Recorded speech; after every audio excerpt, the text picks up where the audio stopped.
Hello बच्चों, let's read this question. A spring mass system has a time period 2 seconds. What should be the spring constant of the spring? The mass of the block is 10 ग्राम. तो question में क्या बोला है? Question में दिया है कि जो time period of the spring है ये कितना है 2 सेकेंड और जो उसकी मास है वो है 10 ग्राम.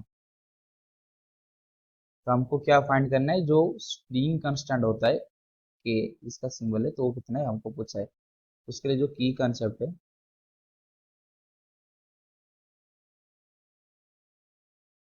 तो की कंसेप्ट इधर क्या है कि जो टाइम पीरियड होता है और एक एंगुलर फ्रीक्वेंसी होता है तो उसके अंदर एक रिलेशन है कि जो एंगुलर फ्रीक्वेंसी होता है ओमेगा वो क्या होता है 2 पाई बाई टाइम पीरियड यानी कि टी. तो ये ओमेगा का टाइम पीरियड के साथ रिलेशन.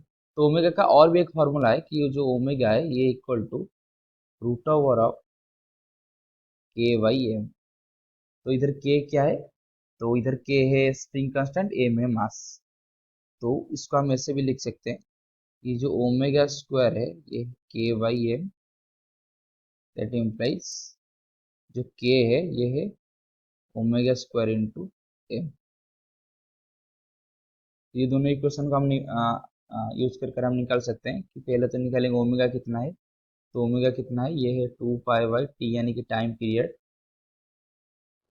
तो ये हो जाएगा कितना 2 पाई बाई टी कितना है 2 सेकेंड. तो ये हो जाएगा 2 to cancel pi second inverse को उसका यूनिट आ गया ओमेगा का. तो अभी हमको क्या फिर से फाइंड करना है? अभी हमको स्प्रिंग कांस्टेंट फाइंड करना है. तो जो स्प्रिंग कांस्टेंट है के ओ क्या होगा? ये हो जाएगा ओमेगा स्क्वायर इंटू एम. तो ये आ जाए ओमेगा स्क्वायर यानी कि पाई का स्क्वायर इंटू एम. तो एम कितना दिया है? एम दिया है 10 ग्राम. तो ये आ गया इंटू 10. तो पाई का स्क्वायर कुछ अप्रोक्सीमेट वैल्यू है भी 10 इंटू इसका ये भी है 10. तो ये आ गया 100. इसका यूनिट क्या हो जाएगा? तो ये था सेकेंड इनवर्स का स्क्वायर. तो ये आ जाएगा ग्राम पर सेकेंड स्क्वायर.